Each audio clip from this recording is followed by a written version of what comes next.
বন্ধুরা, আজকের গল্পের শিরোনাম গরিবের ছদ্মবেশে কোটিপতি। আমি আপনাদের সাথে আরাফাত, আর আপনারা শুনছেন আমাদের চ্যানেল স্লিপ ভয়েস। ভাই ও বোনেরা, আজকের এই গল্পটা শুনলে আপনার মনের ভেতর একটা আলাদা অনুভূতি জাগবে। এটা শুধু একটা সাধারণ গল্প নয়, এটা জীবনের একটা বড় শিক্ষা। যারা কখনো ছোট করে দেখা হয়, যাদের স্বপ্ন নিয়ে হাসাহাসি করা হয়, তাদের জন্য এই গল্প একটা অনুপ্রেরণা। এখন গল্পটি শুরু করা যাক। চোখ বন্ধ করুন, আরাম করে শুয়ে পড়ুন এবং মন দিয়ে শুনুন। বন্ধুরা, মুম্বাইয়ের ওয়ার্ল্ডলিতে অবস্থিত পোর্শের শোরুমের চকচকে কাঁচের দরজায় যখন এক ময়লা ছেঁড়া জিন্স আর ফাটা টি শার্ট পরা লোক প্রবেশ করল, তখন সেখানে উপস্থিত সবার চোখ তার দিকে ঘুরে গেল। শোরুমের উজ্জ্বল আলোয় দাঁড়িয়ে থাকা ঝকঝকে পোর্শে গাড়িগুলোর সামনে সেই লোকটিকে এক অদ্ভুত অচেনা মানুষের মতো লাগছিল। কারো কারো মনে হলো এটা কোনো মজার ঘটনা, কারো মনে হলো সে ভুল করে ভেতরে ঢুকে পড়েছে। কিন্তু সবচেয়ে বেশি চমকে উঠল মেঘনা, সেই মেঘনা যে একসময় তার স্ত্রী ছিল।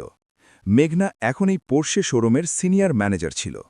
আজ সে একটা দামি সিল্কের সালোয়ার কামিজ পরেছিল, গলায় ঝলমলের নেকলেস ছিল, আর চোখে মুখে ছিল অহংকারের পুরু আস্তরণ। যেই তার নজর সেই লোকটির ওপর পড়ল, চেনার এক ঝলক তার চোখে জ্বলে উঠল, আর ঠোঁটে ভেসে উঠল অবজ্ঞার হাসি। অভিজিৎ, তুমি এখানে? তার গলা পুরো শোরুমে প্রতিধ্বনিত হল, যেন কেউ শান্ত জলাশয়ে পাথর ছুঁড়ে মেরেছে। এটা পোর্শের শোরুম, কোনো সরকারি দপ্তর নয়। এখানে গরিবদের কি কাজ? সাথে সাথে দুজন সিকিউরিটি গার্ড তার দিকে এগিয়ে গেল। মেঘনা হাতের ইশারায় বলল, একে বের করে দাও, এক্ষুনি। তার গলায় সেই একই টিকটটা ছিল যা 10 বছর আগে বিচ্ছেদের সময় ছিল।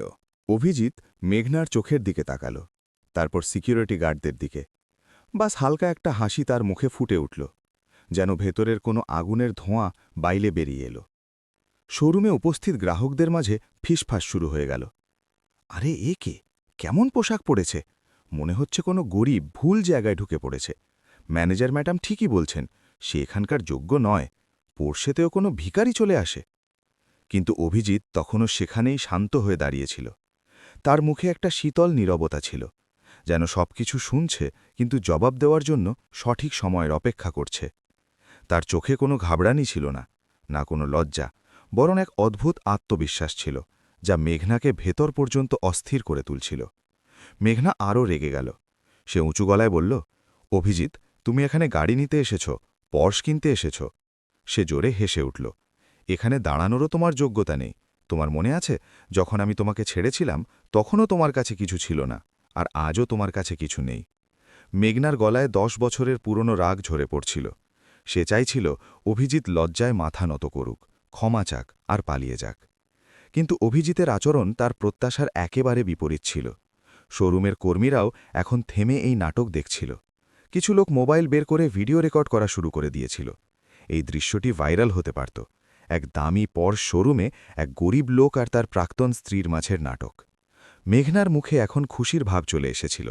তার মনে হচ্ছিল যে সে অভিজিৎকে ভালো শিক্ষা দিয়ে দিয়েছে। সে তার স্টাফদের দিকে ঘুরে বলল, দেখুন, মানুষ কেমন হয়, স্বপ্নেও ভাবতে পারে না পর্স কেনার কথা, আর চলে আসে শোরুমে। কিন্তু অভিজিতের চোখে অতীতের ছায়া নেমে এলো। 10 বছর আগের সেই তিক্ত রাত তার সামনে ভাসতে লাগল। সেই রাত যখন মেঘনা তাকে শেষবারের মতো ব্যর্থ আর অক্ষম বলেছিল। তার মনে পড়ল কিভাবে মেঘনা বিচ্ছেদের কাগজে সাইন করার সময় বলেছিল, আমি এক সফল মানুষকে বিয়ে করব, কোনো ব্যর্থ লোককে নয়।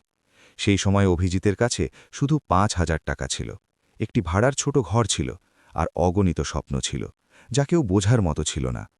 আজ শোরুমে দাঁড়িয়ে থাকা অভিজিতের চোখে সেই একই পুরনো সংকল্প চকচক করছিল।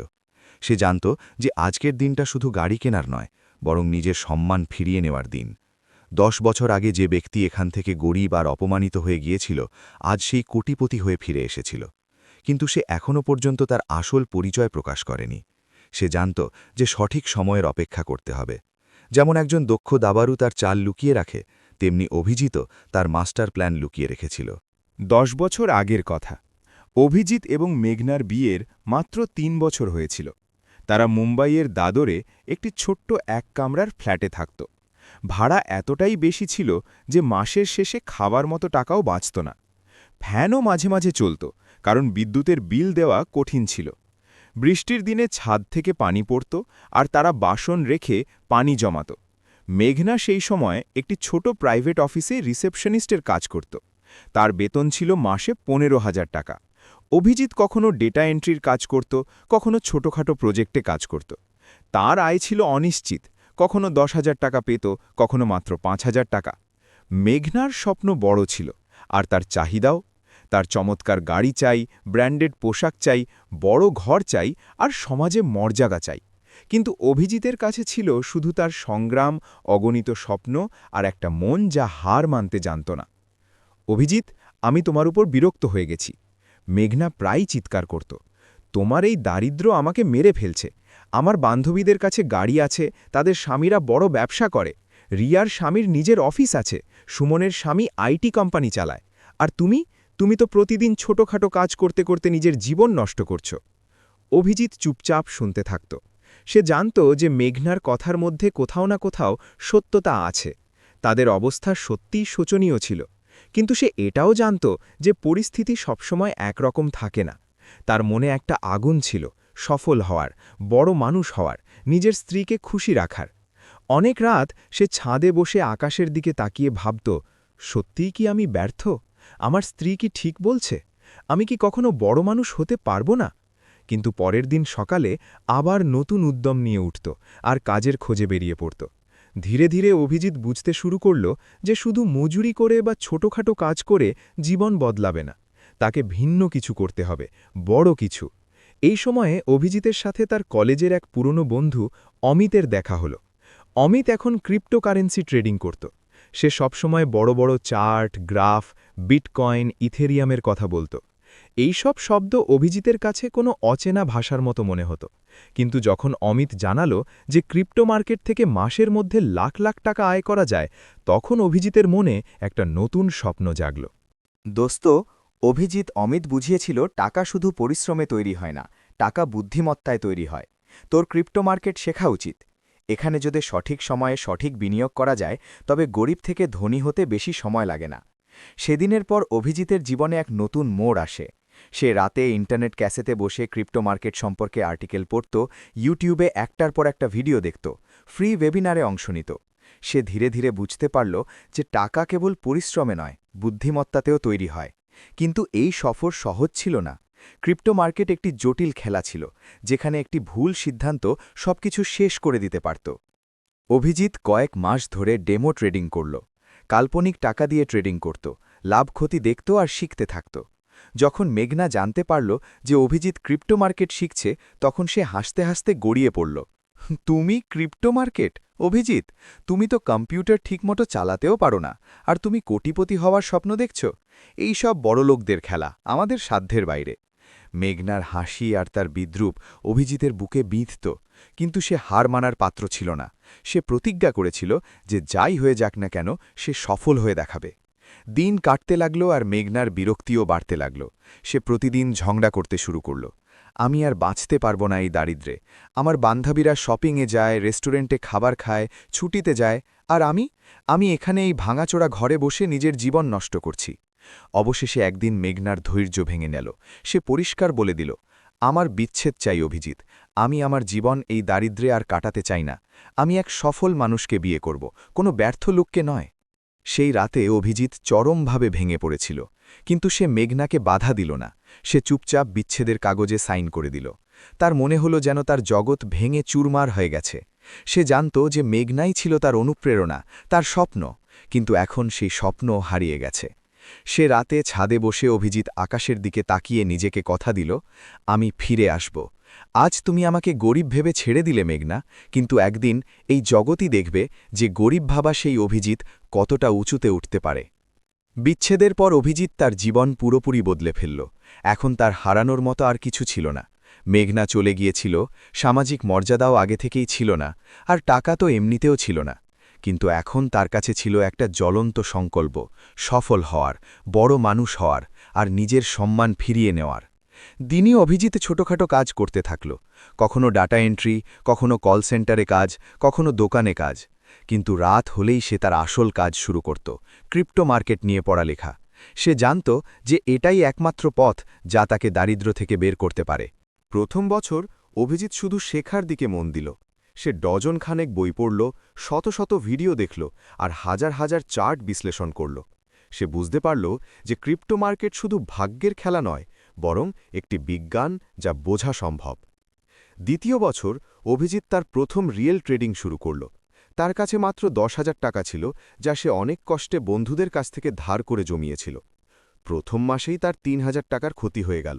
সে সারা রাত ঘুমাতে পারল না, কিন্তু হার মানল না। অভিজিৎ তার ভুলের বিশ্লেষণ করল। সে বুঝতে পারল যে সে আবেগের বশে ট্রেডিং করেছিল, রিসার্চ ছাড়া। সে সিদ্ধান্ত নিল যে সে কেবল তখনই ট্রেডিং করবে যখন তার পূর্ণ বিশ্বাস হবে যে এই সিদ্ধান্ত সঠিক। তৃতীয় মাসে অভিজিৎ তার প্রথম সাফল্য পেল। সে একটি ক্রিপ্টো প্রজেক্টে বিনিয়োগ করেছিল, যার দাম 1 সপ্তাহে 20% বেড়ে যায়। তার 7,000 টাকা 8,400 টাকা হয়ে গেল। মাত্র 1,400 টাকার লাভ ছিল, কিন্তু অভিজিতের কাছে এটি কোনো গুপ্তধনের চেয়ে কম ছিল না। ধীরে ধীরে অভিজিতের বোধ বাড়তে লাগল। সে শিখল যে ক্রিপ্টো মার্কেটে ধৈর্যই সবচেয়ে বড় অস্ত্র। যে মানুষরা তাড়াতাড়ি ধনী হওয়ার চক্করে পড়ে তারা প্রায়শই সবকিছু হারিয়ে বসে, কিন্তু যারা ধৈর্য ধরে, বুদ্ধিমত্তার সাথে বিনিয়োগ করে, তারা দীর্ঘমেয়াদে অনেক সফল হয়। চতুর্থ বছর পর্যন্ত অভিজিতের কাছে 2 লাখ টাকার পোর্টফোলিও হয়ে গিয়েছিল। তার ছোট্ট অঙ্ক ধীরে ধীরে বড় হতে শুরু করেছিল, কিন্তু সে জানত যে এটা তো মাত্র শুরু, তাকে এখনও অনেক কিছু শেখার ছিল। পঞ্চম বছরে অভিজিৎ তার সবচেয়ে বড় সাফল্য পেল। সে একটি নতুন ব্লকচেন প্রজেক্টে বড় অঙ্কের বিনিয়োগ করেছিল। ওই প্রজেক্টটি একটি যুগান্তকারী আপডেট লঞ্চ করেছিল এবং তাদের টোকেনের দাম 6 মাসে 3 গুণ হয়ে যায়। অভিজিতের 2 লাখ টাকা 6 লাখ টাকা হয়ে গেল। কিন্তু অভিজিৎ এই সাফল্য থেকে শিখল যে শুধু একটি প্রজেক্টের উপর নির্ভরশীল থাকা বিপজ্জনক। সে তার পোর্টফোলিও ডাইভার্সিফাই করল।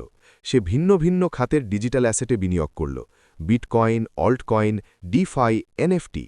ষষ্ঠ এবং সপ্তম বছরে অভিজিতের আয় দ্রুত বৃদ্ধি পেল। তার পোর্টফোলিও 6 লাখ টাকা থেকে বেড়ে 25 লাখ টাকা হয়ে গেল।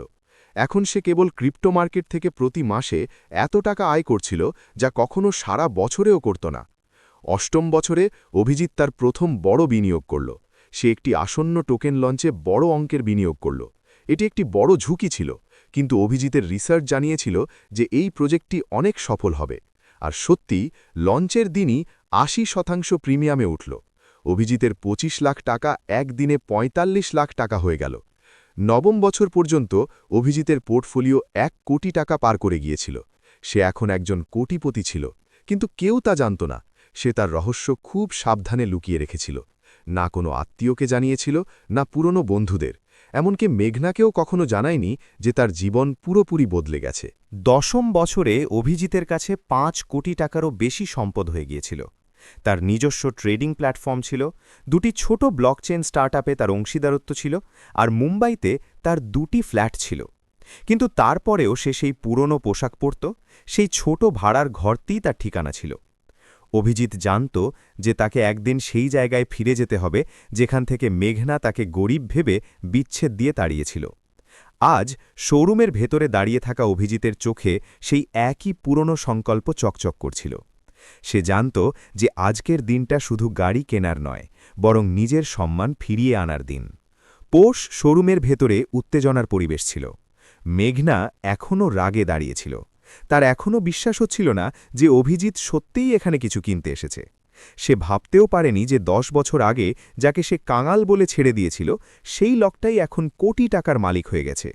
কিন্তু শোরুমে উপস্থিত দর্শকদের চোখে কৌতূহল বেড়েই চলেছিল। কিছু লোক ভিডিও রেকর্ডিং করছিল, কিছু লোক বন্ধুদের ফোনে আপডেট দিচ্ছিল। এই দৃশ্যটি নিশ্চিতভাবেই সোশ্যাল মিডিয়ায় ভাইরাল হতে যাচ্ছিল। অভিজিৎ ধীরে ধীরে তার মাথা তুলল এবং প্রথমবারের মতো মেঘনার চোখের দিকে সরাসরি তাকাল। তার দৃষ্টি শীতল ছিল, কিন্তু তাতে এক অদ্ভুত তেজ ছিল, যেন কোনো শান্ত সমুদ্রের গভীরে ঝড় লুকিয়ে আছে। মেঘনা?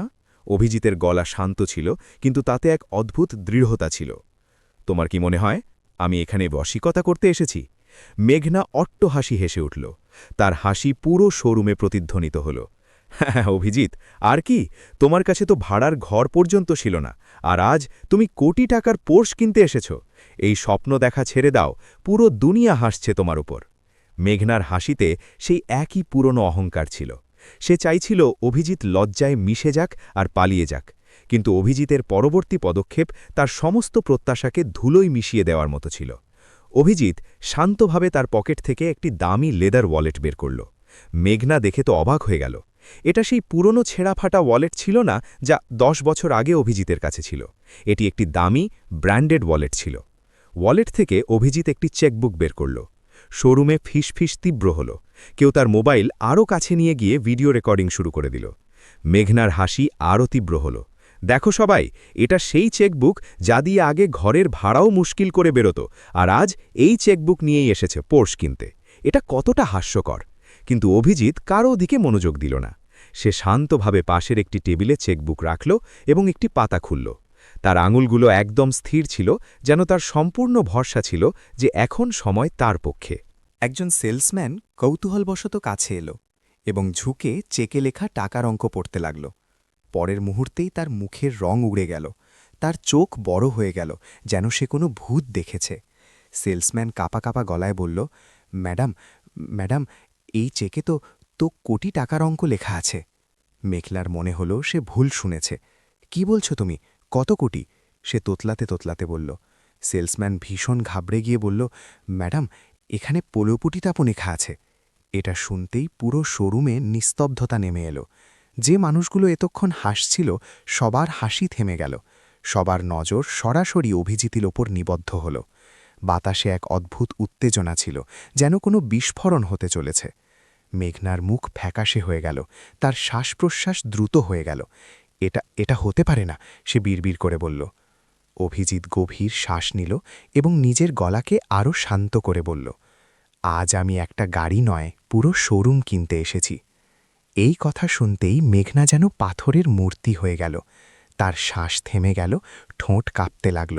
10 বছর আগের সেই সিদ্ধান্ত তার চোখের সামনে ঘুরতে লাগল, যখন সে বিচ্ছেদের কাগজে সাইন করে ভেবেছিল যে সে নিজের জীবন বাঁচিয়ে নিয়েছে।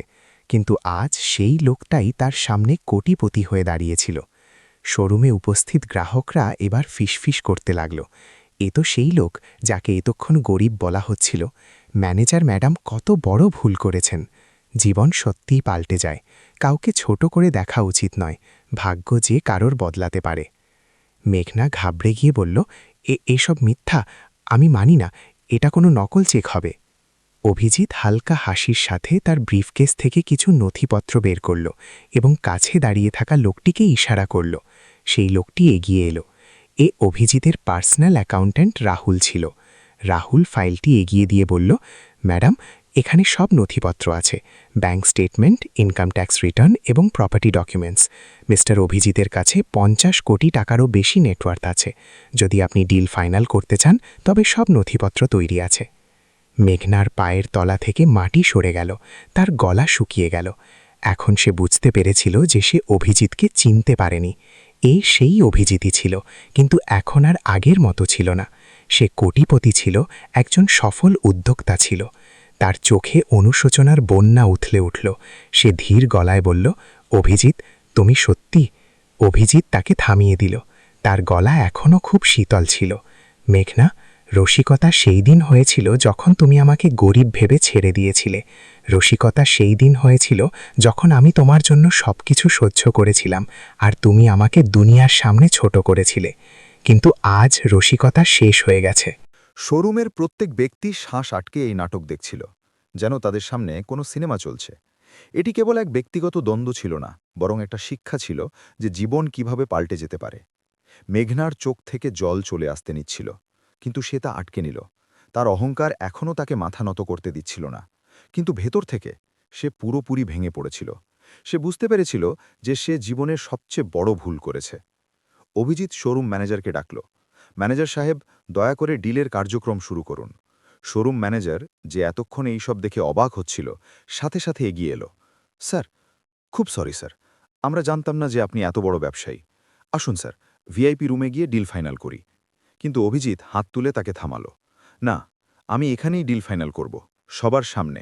যে জায়গায় আমাকে অপমান করা হয়েছে সেই জায়গাতেই আমি আমার সম্মান ফিরিয়ে নেব। ম্যানেজার সাথে সাথে নথিপত্র তৈরি করালেন। অভিজিৎ শান্তভাবে সব কাগজে সাইন করল, চেক কাটল এবং ম্যানেজারের হাতে দিল। এবার এই শোরুমের মালিক বদলে গেছে, ম্যানেজার ঘোষণা করলেন। মিস্টার অভিজিৎ এখন এই পর্শ শোরুমের নতুন মালিক। পুরো শোরুমে হাততালির ঝড় উঠল। মানুষজন উঠে দাঁড়িয়ে অভিজিতের প্রশংসা করতে লাগল। কিছু লোক বলল, দোস্ত, এটা তো সিনেমের মতো, বাস্তব জীবনেও এমনটা হয়। পরিশ্রমের ফল পাওয়াই যায়, ধৈর্য রাখা উচিত। মেঘনার চোখ থেকে এখন জল বইছিল। সে কাঁপা কাঁপা গলায় বলল, অভিজিৎ, আমরা কি আবার? অভিজিৎ তাকে মাঝখানেই থামিয়ে দিল। তার গলা এখনও শান্ত ছিল, কিন্তু তাতে এক অটল দৃঢ়তা ছিল। মেঘনা, সময় একবার চলে গেলে আর ফিরে আসে না। তুমি আমার সঙ্গ সেই সময় ছেড়েছিলে যখন আমি ভেঙে পড়েছিলাম, যখন আমার কারো কাঁধের প্রয়োজন ছিল। তুমি আমার দারিদ্র্য দেখেছিলে, কিন্তু আমার সাহস কখনো দেখনি। আর আজ যখন আমি ওপরে, তখন তুমি আমার কাছে ফিরে এসেছ। মেঘনা ফুপিয়ে কাঁদতে কাঁদতে বলল, অভিজিৎ, আমি সত্যি অনুশোচনা করছি। আমি অনেক বড় ভুল করেছি। অভিজিৎ তার দিকে করুণার দৃষ্টিতে তাকাল। মেঘনা, জীবন প্রতিটি ভুলের একটি সুযোগ দেয়, কিন্তু প্রতিটি ভুলের একটি শাস্তিও হয়। তোমার জন্য এই শাস্তি যে আজ তুমি দেখছ, যাকে তুমি প্রত্যাখ্যান করেছিলে, সেই লোকটাই আজ কোটিপতি। আর আমি চাইলেও তোমাকে আমার কাছে ফিরিয়ে আনতে পারব না, কারণ এখন আমার মনে তোমার জন্য আর কিছুই অবশিষ্ট নেই। অভিজিৎ আরও বলল, কিন্তু মেঘনা, আমি তোমার সাথে কোনো শত্রুতা রাখি না। তুমি আমাকে যে সবচেয়ে বড় উপহার দিয়েছ, তা হল আমার হারের অনুপ্রেরণা। তোমার ছেড়ে যাওয়ার পরই আমার মধ্যে সেই আগুন জ্বলেছিল যা আমাকে এই পর্যন্ত পৌঁছিয়েছে। এর জন্য আমি তোমার কাছে কৃতজ্ঞ। মেঘনা বুঝতে পেরেছিল যে ফিরে আসার কোনো রাস্তা নেই। সে শেষবারের মতো বলল, অভিজিৎ, তুমি কি কখনো মাফ করতে পারবে? অভিজিৎ জবাব দিল, আমি তোমাকে আগেই মাফ করে দিয়েছি মেঘনা। ঘৃণা করাও একটি বোঝা যা সাফল্যের পথে বাধা হয়ে দাঁড়ায়। কিন্তু মাফ করার মানে এই নয় যে ভুলে যাওয়া বা আবার সেই একই সম্পর্ক তৈরি করে নেওয়া। এই কথা বলে অভিজিৎ তার টেবিল থেকে একটি খাম বের করল। মেঘনা, তোমার জন্য কিছু আছে। খামে একটি চেক ছিল, 10 লাখ টাকার। এটা কেন? মেঘনা জিজ্ঞেস করল। তোমার নিজের পায়ে দাঁড়ানোর জন্য। একটি নতুন ব্যবসা শুরু করো বা যা করতে চাও তাই করো, কিন্তু এখন আমাদের মাঝের হিসেব সমান হয়ে গেল। মেঘনার চোখ থেকে জলের ধারা বইতে শুরু করল। সে বুঝতে পেরেছিল যে অভিজিৎ সত্যিই একজন মহান মানুষ হয়ে গেছে। সে চেকটি নিল এবং কিছু না বলে সেখান থেকে চলে গেল। সেই সন্ধ্যায় অভিজিৎ তার নতুন কোম্পানির অফিসের ছাদে দাঁড়িয়েছিল। মুম্বাই শহরের আলো তার নিচে জ্বলজ্বল করছিল। বাতাসে শান্তি ছিল এবং তার মনে সন্তুষ্টি। সে মনে মনে বলল, এটা শুধু আমার জয় নয়, এটা এমন প্রত্যেকটি মানুষের জয় যাকে কখনো গরিব ভেবে প্রত্যাখ্যান করা হয়েছে। এটা এমন প্রত্যেকটি মানুষের জয় যার স্বপ্নগুলোকে বোঝার মতো কেউ ছিল না। সে আকাশের দিকে তাকাল। ধন্যবাদ ভগবান, তুমি আমাকে ভেঙে পড়তে দাওনি। তুমি আমাকে দেখিয়েছ যে ব্যর্থতাও সাফল্যের একটি সিঁড়ি। পরের দিন থেকে অভিজিৎ তার নতুন মিশন শুরু করল। সে সারা দেশে উন্নতির সফর নামে একটি বিনামূল্যের ফাইন্যান্সিয়াল এডুকেশন প্রোগ্রাম শুরু করল। গরিব শিশু ও যুবকদের বিনিয়োগ, ক্রিপ্টো এবং ডিজিটাল অ্যাসেট সম্পর্কে শেখানো শুরু করল। তার মূলমন্ত্র ছিল, দারিদ্র্য কোনো অভিশাপ নয়, বরং একটি চ্যালেঞ্জ, এবং প্রতিটি চ্যালেঞ্জে একটি সুযোগ লুকিয়ে থাকে। 6 মাস পর অভিজিতের গল্প সারা দেশে বিখ্যাত হয়ে গিয়েছিল। তার মোটিভেশনাল স্পিচের ভিডিও ভাইরাল হচ্ছিল। হাজার হাজার যুবক তার কাছ থেকে অনুপ্রেরণা নিচ্ছিল। একদিন এক তরুণ ছেলে রিয়ান তার সাথে দেখা করতে এলো। সেও অভিজিতের মতো গরিব ছিল এবং তার প্রেমিকা তাকে ছেড়ে দিয়েছিল। স্যার, আমিও আপনার মতো সফল হতে চাই, রিয়ান বলল। অভিজিৎ তার কাঁধে হাত রাখল। রিয়ান, আমি তোমাকে একটা কথা বলি, সাফল্যের পথ সহজ নয়, কিন্তু যদি তোমার সাহস থাকে, ধৈর্য থাকে আর শেখার ইচ্ছে থাকে, তবে কোনো শক্তি তোমাকে আটকাতে পারবে না। সে আরও বলল, কিন্তু মনে রাখবে, সাফল্যের মানে শুধু টাকা নয়। সাফল্যের মানে হল ভালো মানুষ হওয়া, সমাজের সাহায্য করা এবং অন্যদের অনুপ্রেরণা দেওয়া। আজ অভিজিৎ ৩৫ বছরের। তার কাছে ১০০ কোটি টাকারও বেশি সম্পদ আছে, কিন্তু তার আসল সম্পদ হল তার দ্বারা অনুপ্রাণিত হাজার হাজার যুবক, যারা এখন সফল হচ্ছে। মেঘনাও এখন নিজের ভুল থেকে শিক্ষা নিয়েছে। মাঝে মাঝে সে অভিজিতের সফলতার খবর শোনে আর মনে মনে তাকে অভিনন্দন জানায়। গল্পের বার্তা: কখনো কাউকে তার বর্তমান অবস্থা দেখে ছোট করে দেখবেন না। প্রত্যেক মানুষের মধ্যেই লুকিয়ে থাকা অসীম ক্ষমতা থাকে। সম্পর্কের গভীরতা বোঝার চেষ্টা করুন। ভালোবাসা আর বিশ্বাস টাকা দিয়ে কেনা যায় না। ধৈর্য ধরে অপেক্ষা করুন। সাফল্য রাতারাতি আসে না, কিন্তু আসে অবশ্যই। কখনো হার মানবেন না। প্রতিটি ব্যর্থতাই আপনাকে সাফল্যের আরও কাছাকাছি নিয়ে যায়। সফল হয়ে অন্যদের হাত বাড়িয়ে দিন। আসল সাফল্য তখনই মেলে যখন আপনি অন্যদেরও উপরে তুলতে পারেন। বন্ধুরা, এই গল্প শেখায় যে জীবনে উত্থান পতন আসতেই থাকে, কিন্তু যে ব্যক্তি সাহস হারায় না সে অবশ্যই সফল হয়। যদি আপনার জীবনেও এমন কোনো ব্যক্তি থাকে যে আপনাকে গরিব বা ব্যর্থ ভেবে ছেড়ে গেছে, তবে তার উপর প্রতিশোধ নেওয়ার কথা ভাববেন না, বরং নিজেকে এতটাই সফল করুন যে সে নিজেই আপনার প্রশংসা করতে বাধ্য হয়। মনে রাখবেন, দারিদ্র্য কোনো দোষ নয়, কিন্তু অহংকার প্রতিটি সম্পর্ককে দরিদ্র করে দেয়।